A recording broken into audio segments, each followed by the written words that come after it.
নমস্কার বন্ধুরা, দেখো সকাল সকাল একটা কাকা প্রতিদিন আমাদের মাছ দিয়ে যায়। তো এ দুটো হচ্ছে নদীর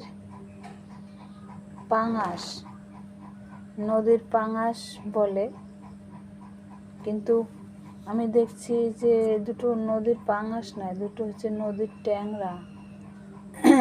ও কাকা বুঝতে পারেনি, পাঙাশের কথা বলেছে। তো দেখো, এই দুটো 700 গ্রাম ওজন।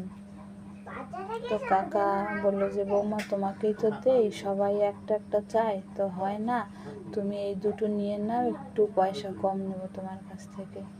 তাই দেখলাম বয়স্ক মানুষ নিয়ে এসেছে, ফেরত দিয়ে দেবো, তাই নিয়ে নিলাম। ভেবেছি ট্যাংরা দুটো ঝোল করবো। বন্ধুরা, কেমন হলো জানিয়ে